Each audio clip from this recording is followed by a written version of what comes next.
Okay, welcome again to Reason and Truth Ministries, where we are continuing our teaching on disciple or discipleship.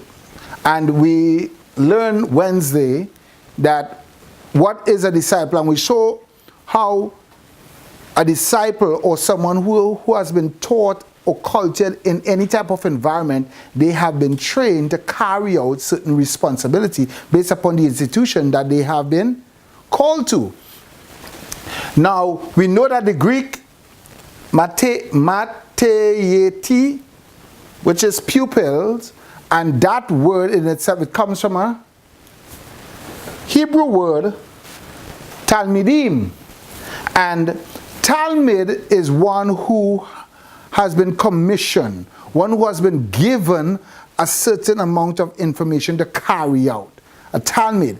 And we see, and we were talking about Yeshua Mashiach, Jesus the Christ, who came, and he came as a talmud. He came as a servant.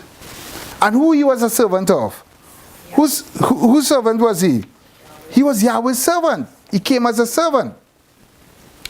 And that is Mesharats, right? And that is what a servant is. And a servant, and it is here close to Mashiach, Mesharats, Mashiach, because Mashiach means to spread out, right? And Mashiach, which is servant, is one who become like a floor cloth or a base, one who come low. Because we see in scripture that Jesus Christ, he humbled himself. When we read in the book of Hebrews, he humbled himself, and he became what? Obedient to what? To death, Calvary. And all things were fulfilled in scripture. All that which ought to be fulfilled. Now, a disciple, as we learned last week, and we look at what is a disciple last week, you can view the tape, and you will get that sort of recaption, is one who becomes selfless, one who deny themselves, one who actually view the need of another, one who lay down their life.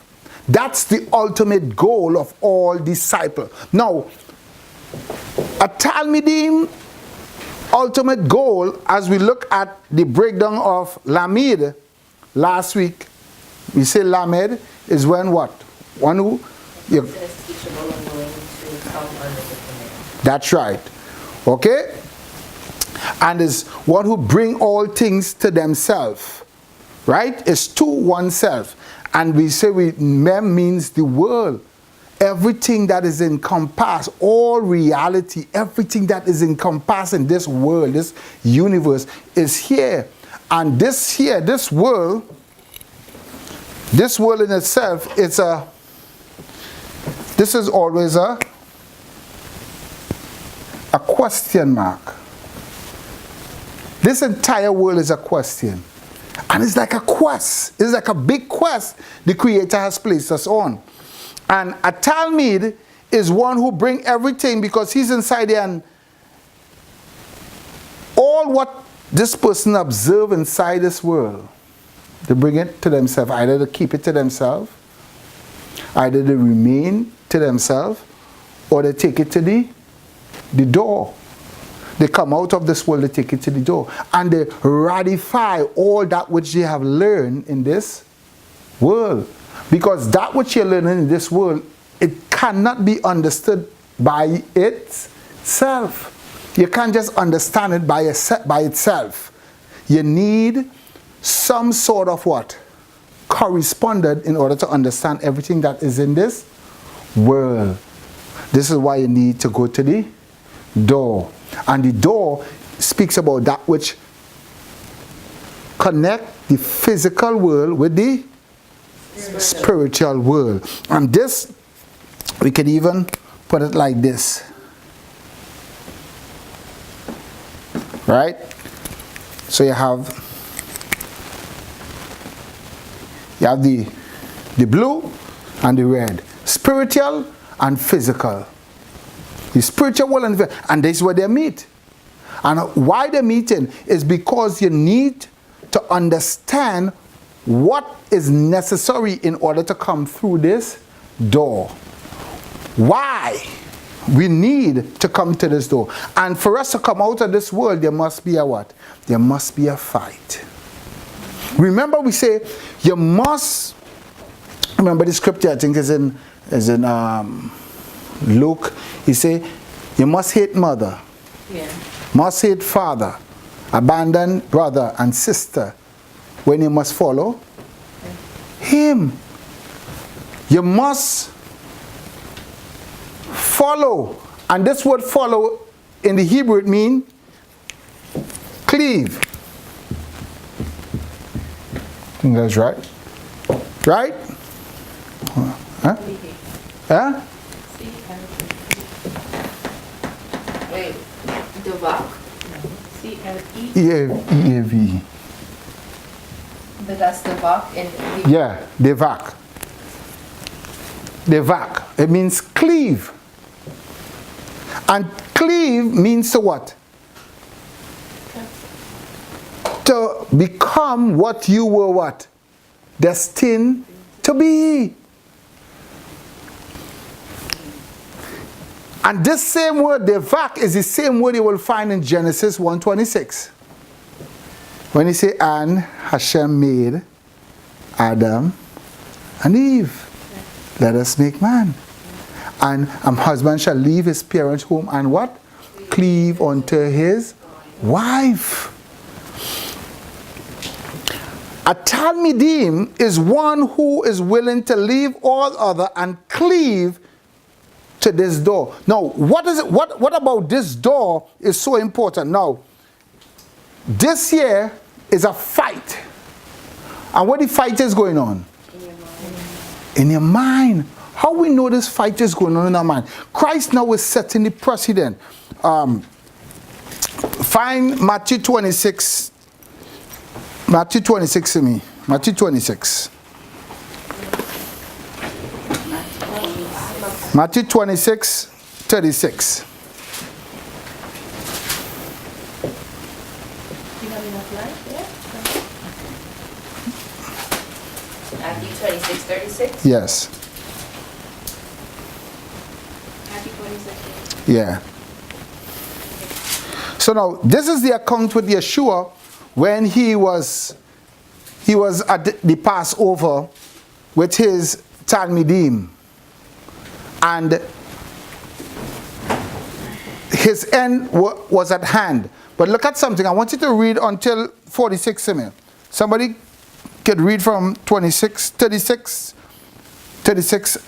with some emphasis. 26. 26, 36. Then Jesus, 36 to what? 36 to 46. And Jesus went with them to a place called Gethsemane.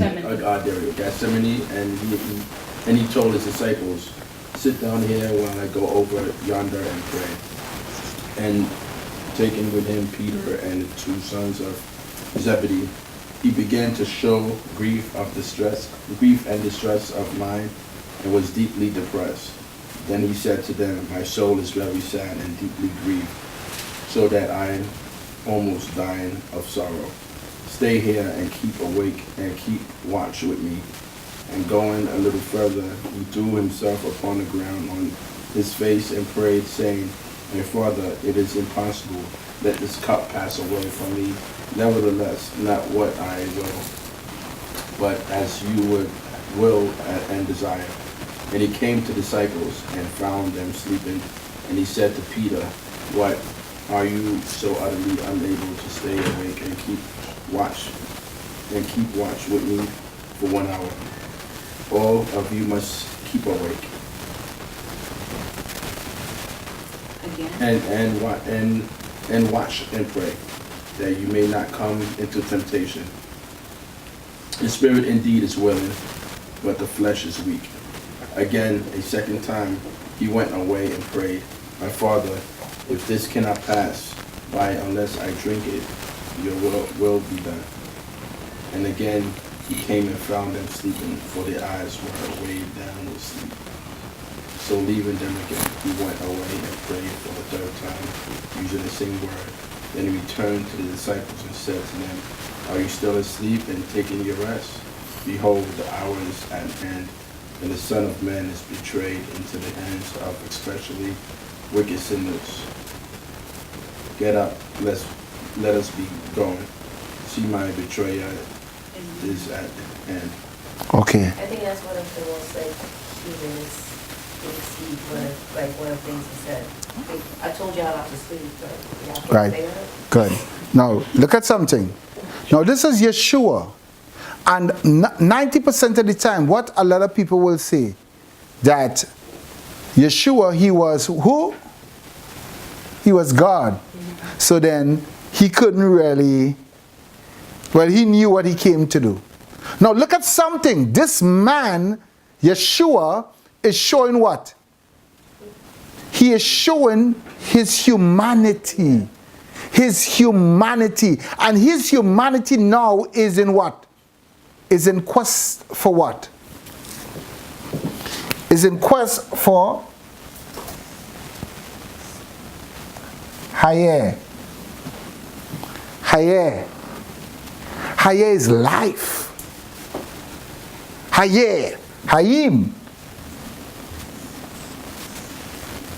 Hayim is plural, life. All that which is before you, all that which is going on before you. Say the im again, right? Why is that one closed? Huh? Why is that mem closed? It is closed because it's at the end. It's a Sophit mem, and there are 1, 2, 3 letters. No, 5 letters that carry Sophit forms.